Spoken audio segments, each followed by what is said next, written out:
Welcome back. Joining us now is Chief Reporter at Kickoff, Tiyani Mabasa, and he's going to tell us a bit about his experience with Senzo Meyiwa. Welcome, Tiyani, and thank you so much for speaking to us on this very difficult day for South Africans.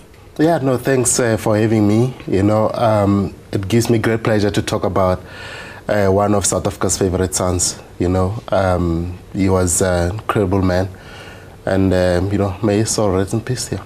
Absolutely. Tiyani, if you can just begin by telling us about the first time you met Senzo.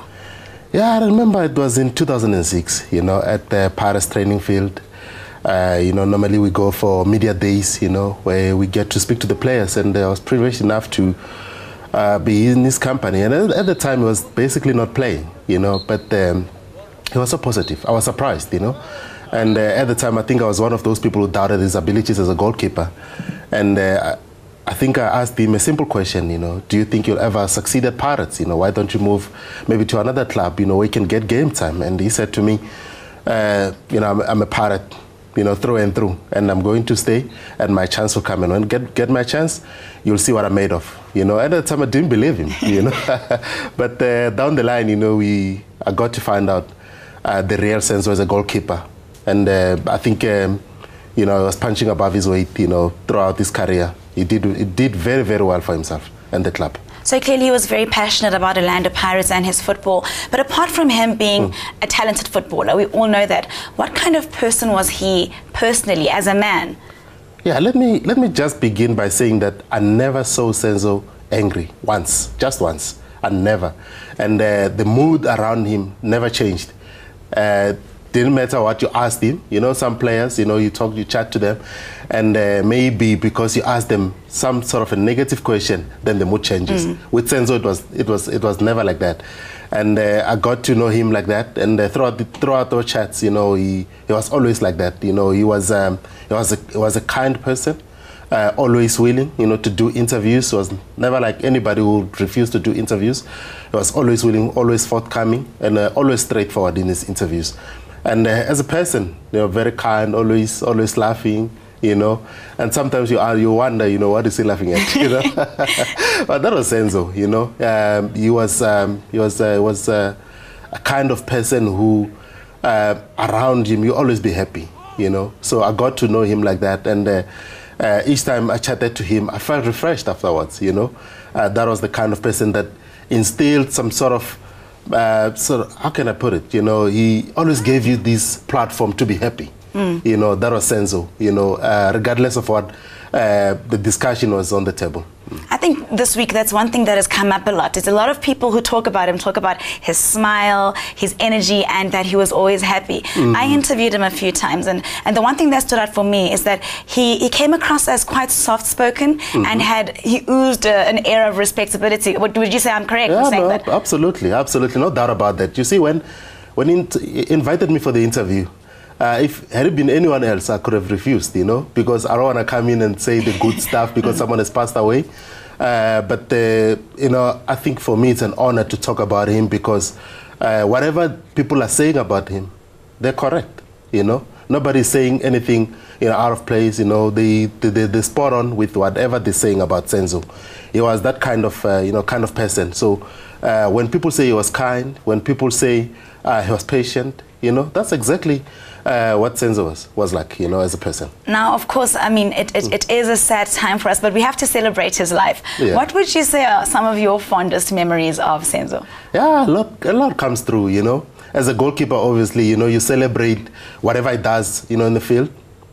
And, the one thing that always stands out, is his performance when they played TP Mazembe in Lubumbashi. Of course, yeah. A lot of people are saying that maybe God was on Pirate's side that day, but I always say Senzo was on Pirate's side that day.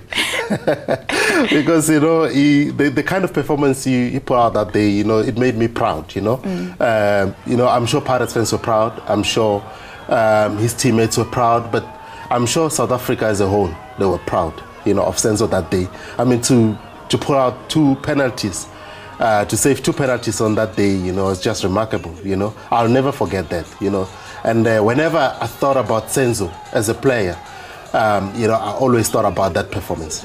I get goosebumps now just thinking about that performance. It was absolutely amazing. Yeah. How much of a loss is this, Tiyani, to football locally and internationally? Let me put it out, maybe say in numbers.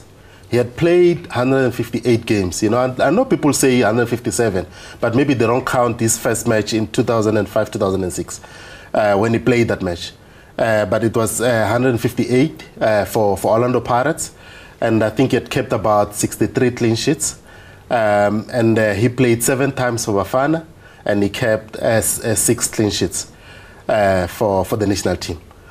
And obviously, he also played for the juniors. Now, here's a man who was at his peak.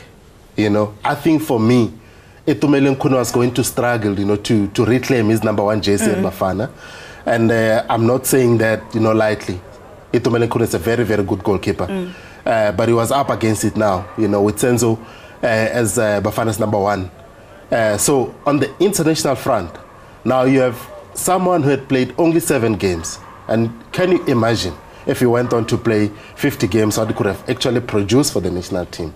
Could have been and with regards to Orlando Pirates, he was very, very close to helping Pirates win the CAF Champions League. And he was only 27. And he was still going to have another shot, you know, at the Champions League. Perhaps, you know, again on that international front, he was still going to achieve more with Orlando Pirates. And, you know, on the domestic front, obviously, you know, with Orlando Pirates, he was part of the team that, you know, won that back-to-back, you know, the back-to-back trebles. You know, and you do get a sense that locally, he still had a lot to achieve, you know, as a goalkeeper. For me, this is a big loss. Remember, we talk about a 27-year-old who could have easily played for another 10, 11, 12 years, you know, and to have